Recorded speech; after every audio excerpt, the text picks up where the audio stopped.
I did a short video a few minutes ago about this idea of there is only one standard, which is perfection, and we fall short of it. And I made reference to some biblical texts, and somebody has sent me a message taking exception to this and suggesting that I am picking up Tahir Ali's call for a new blasphemy law, and this idea that we should defend religious texts from desecration. I'm really not, but I think, having been challenged, I think it would be interesting to see where all this goes, because we do still have a law. The Public Order Act of 1986 criminalizes the stirring up of religious hatred, and I think that should be enough. I don't think we need anything more than that, particularly as the blasphemy laws themselves, which existed from the Middle Ages, were abolished in England and Wales in 2008. And this debate surrounding the call for de facto blasphemy laws, such as in Tahir Ali's suggestion to prohibit the desecration of the religious texts of any Abrahamic religion. What about other religions? It highlights this precarious balancing act between protecting individuals from hate and preserving free speech. And the fact that Keir Starmer gave some sort of muted assent to something, he was very vague. He talked about hate crime, that he agrees desecration is awful and should be condemned across the House, and then talked about hate crime. Well, desecration is a very precise thing, and Tahir Ali actually talks about mindless desecration. So that's thoughtless desecration. That comes very close to is he condoning the extraordinary persecution of the autistic boy who tore up a Quran and was pursued through the media for that. I think, and how do you distinguish between what somebody does intentionally and what somebody might do accidentally? It's a really dangerous area, particularly as Christianity and Judaism have very different understandings of the value of the core texts. The core texts are important, but they are open to significant academic research. The core texts of Islam are significantly more protected, and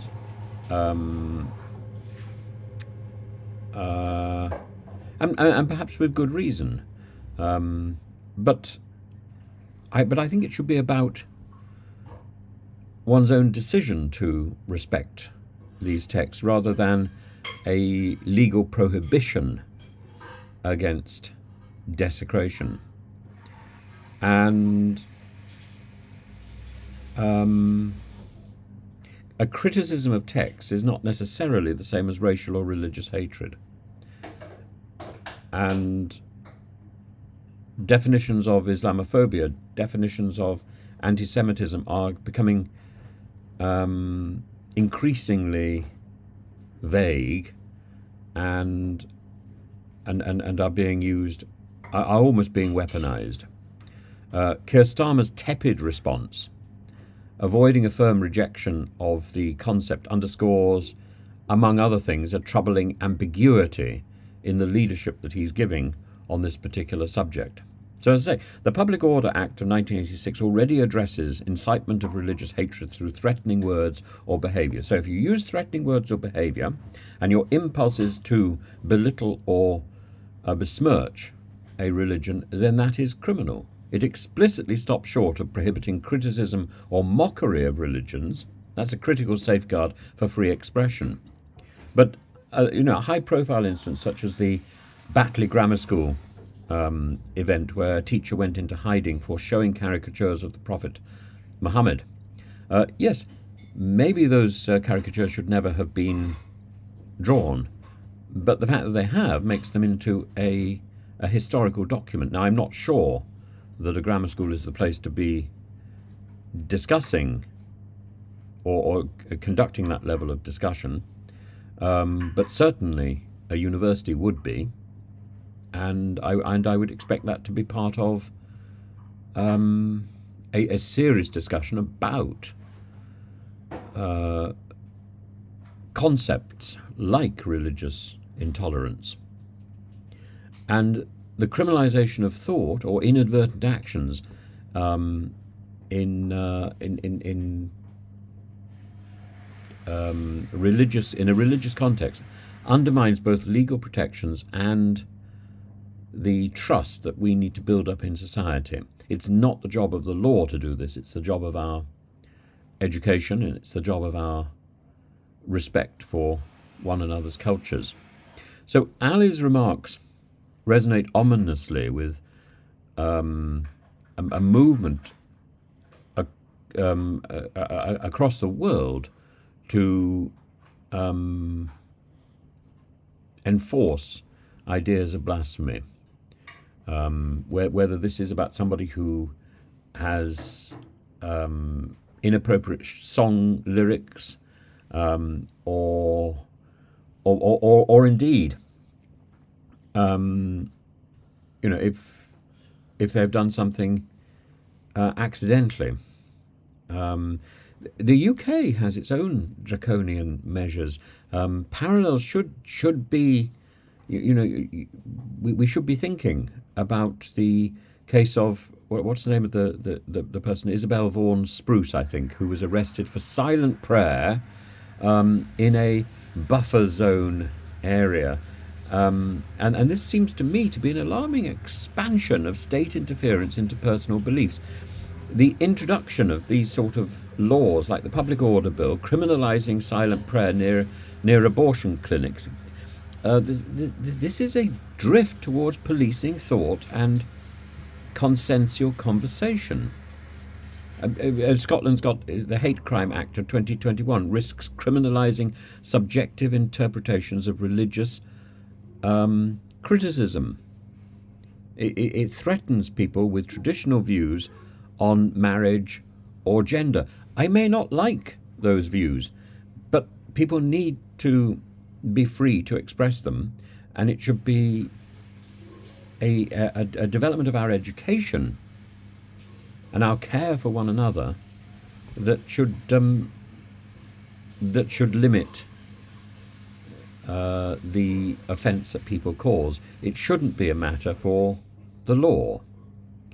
And Suella Braverman wrote an article about some of this about a year ago, and those people who follow my channel will know that I don't have a lot of respect for Suella Braverman, but occasionally people write very interesting things. She wrote a very good article about this, what she calls cancel culture or self-censorship, where simply the fear of causing offence trumps any open dialogue that can be established. And this erosion of free expression reflects not just a sort of legal overreach by our society, but a complacency by our society in defending fundamental freedoms and encouraging the open discussion of important issues. Nothing is more important, really, than the bedrock of somebody's culture, and that often is expressed in some form of religious conscious, some sort of religious identity. It's something that that we should teach fundamentally in our schools. And the fact that we are not teaching it is one reason why the law seems to be coming in to fill that void that has been left by the absence of decent teaching. Children should leave schools with an understanding of the major faiths, as well as an understanding of atheism, and a respect for people's differing views, which should go beyond simply knowing about rites of passage. It's a silly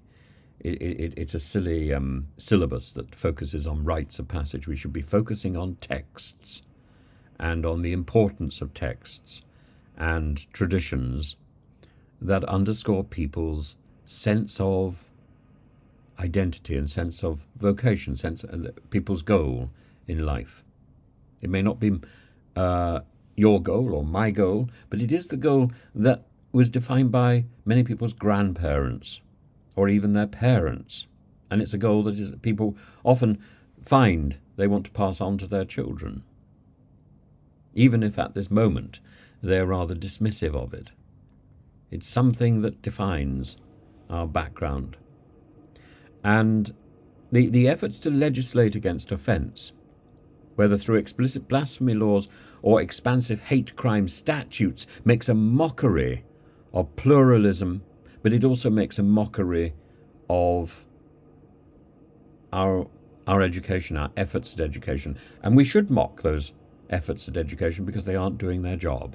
A liberal society thrives on a robust, informed debate, including the right to criticise, to satirise, even to mock something which is important. And religion is important. As Voltaire said, to learn who rules over you, simply find out who you're not allowed to criticise. Replacing ambiguous terms like Islamophobia or anti-Semitism. These two terms, suddenly they're becoming very vague and very weaponized. And we need to separate hate from legitimate criticism. And that comes down to education. Equally, we need to safeguard those people who have been in religions and have left them. Or we need to safeguard those people who move into religions. Our society should be there to support people, not to catch people out. And calls for blasphemy laws, whether explicit or implicit, threaten to undermine our country's commitment to free expression as well as religious liberty. And leaders must decisively reject any proposals that reinforce censorship in a pluralistic society. No idea, no belief, religious or other, is above scrutiny. And the government's role is not to shield sensibilities, but to protect freedoms. And the freedom to religion or no religion is something we should protect. As individuals, we must remain vigilant, ensuring that Britain remains a place where a diversity of beliefs, including no belief, can coexist under the banner of liberty, not repression.